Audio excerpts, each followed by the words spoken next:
La Segunda República Española ha sido idealizada en exceso y a menudo se le considera erróneamente como un régimen democrático. Sin embargo, un análisis profundo de este periodo histórico revela que fue un sistema político que no cumplía con los requisitos democráticos tal como lo entendemos en la actualidad. En realidad, se trató de un régimen autoritario y arbitrario, donde hubo 3 elecciones, todas ellas manipuladas y con una libertad política constantemente restringida. A lo largo de su breve existencia, la Segunda República se apartó rápidamente de los ideales de sus fundadores, quienes aspiraban a instaurar un régimen moderno de corte europeo. En lugar de ello, el país vivió una etapa de creciente inestabilidad que se fue transformando en un periodo prerevolucionario. La República, más que ser una democracia en el sentido pleno, se convirtió en un instrumento para iniciar una revolución de estilo soviético, mientras que otros sectores intentaron implantar el comunismo libertario, sin olvidar aquellos que eran atraídos por las ideas del fascismo italiano. En este vídeo abordamos un suceso ocurrido en Tarifa en septiembre de 1931, tan solo 4 meses después de la proclamación de la República. Este episodio repercutió en las manifestaciones religiosas a lo largo de todo el periodo republicano, marcando un claro ejemplo de la polarización que se vivió durante aquellos años. La preparación de la feria y fiesta de septiembre de 1931 comenzó con tensiones. Los actos en honor a la Virgen de la Luz no fueron incluidos en el programa oficial, lo que fue interpretado por algunos sectores como un desprecio hacia la patrona de la ciudad. No obstante, el gobierno municipal permitió que la banda de música recibiera a la Virgen a su llegada a la Puerta de Jerez. Además, el ayuntamiento colaboró con una aportación de 500 pesetas para los actos organizados por la hermandad. Adquirió los obsequios para los caballistas y, a solicitud de la misma hermandad, ordenó el que se echara arena por las calles por donde debía pasar la cabalgata. Ese mismo 5 de septiembre, el periódico conservador Unión de Tarifa hacía un llamamiento a la ciudadanía para que participara activamente en los actos religiosos y pidió que el recibimiento de la Virgen se realizara con el mayor esplendor posible. Este periódico, de orientación derechista, instaba a los fieles a no limitarse a observar el paso de la procesión desde los balcones, como era costumbre, sino acudir directamente a la Puerta de Jerez para recibirla.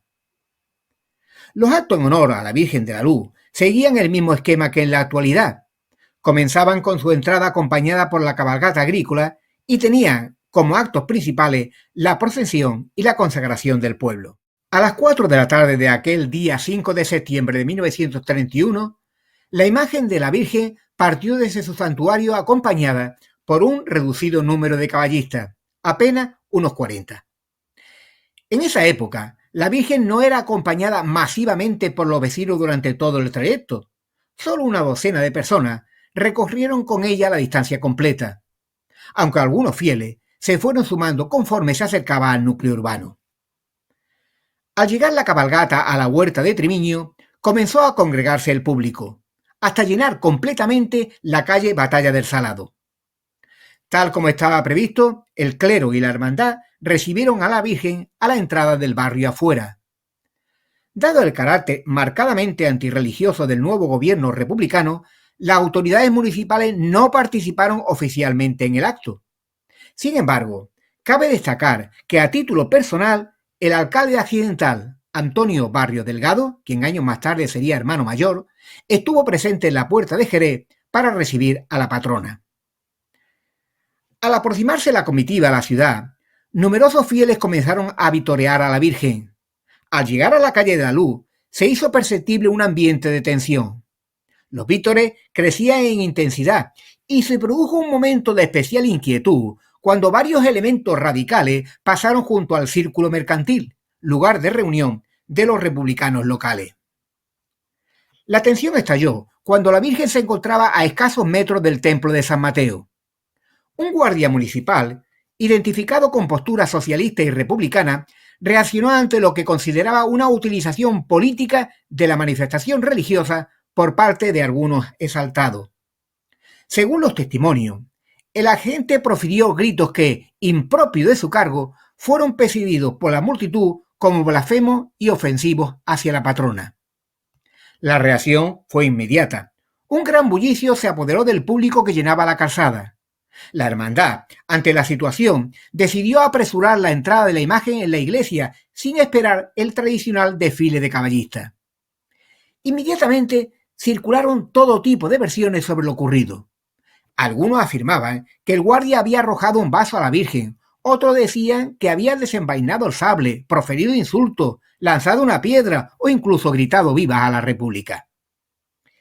Este episodio refleja no solo la profunda polarización social y política que había a solo 4 meses de la proclamación de la República, sino que afectó al desarrollo de las manifestaciones religiosas que hubo durante el periodo republicano. Los ánimos, que estaban encendidos, hizo que el público más alterado quisiera linchar al municipal que causó el incidente, que fue de inmediato protegido por guardias que lo llevaron al retén, que se encontraba en la calzada, donde hoy está el bar La Antigua. Pero el público, abiertamente amotinado, se estacionó junto al retén, pidiendo que llevaran a la cárcel al guardia municipal. Entretanto, hubo revuelo, algún susto, agitación entre el público, e incluso parece ser que se descontroló alguna de las caballerías. Ante el temor de que ocurriera un percance más grave, se personó en el lugar la Guardia Civil, que condujo al guardia detenido a la cárcel. Estos graves incidentes no afectaron al desarrollo de la feria, aunque parece ser que tuvo menos esplendor que otros años. La novena en honor de la Virgen se desarrolló sin incidente, pero el suceso del domingo iba a tener consecuencias. Informado por el alcalde de Tarifa, Amador Mora Roja, de lo ocurrido a la entrada de la Virgen, el gobernador civil tomó la determinación de prohibir la tradicional procesión del día 8, según su opinión, indudablemente influenciada por el alcalde, para evitar que la manifestación religiosa se convirtiera en un acto político. El alcalde, que no estuvo en Tarifa durante los sucesos que comentamos, denunció a algunos vecinos al entender que quisieron premeditadamente convertir el acto religioso en una manifestación antirrepublicana, multando a uno y encarcelando a otro. La represión del alcalde fue más lejos, abrió expediente de expulsión a un funcionario municipal, que estuvo entre los más activos elementos que quisieron expresar con vítores a la Virgen su oposición a las medidas antirreligiosas que estaba adoptando el gobierno local. No se quedó ahí la represión municipal, sino que días después del incidente, el alcalde destituyó a 4 guardias municipales, acusados de desafección al régimen republicano por su actuación durante los incidentes. Sin embargo, defendió al guardia municipal causante de los alborotos porque, según el alcalde, estaba en su derecho a pensar como quisiera en materia religiosa. E incluso pocos días después lo ascendió tras reorganizar la Guardia Municipal. El incidente que comentamos tuvo consecuencias en los años siguientes. La Virgen permaneció en la iglesia de San Mateo hasta el 1935, saliendo exclusivamente ese año en rogativa para la lluvia. Este mismo año volvió la Virgen a su santuario, donde permaneció hasta poco después de comenzar la Guerra Civil, cuando volvió al templo de San Mateo, en donde estuvo hasta el año 1938. Concluida la Guerra Civil, se recuperaron los actos tradicionales en honor de la patrona. Lo que hemos contado es uno de los muchos episodios ocurridos en Tarifa durante la Segunda República y motivado por los enfrentamientos entre bandos políticos rivales.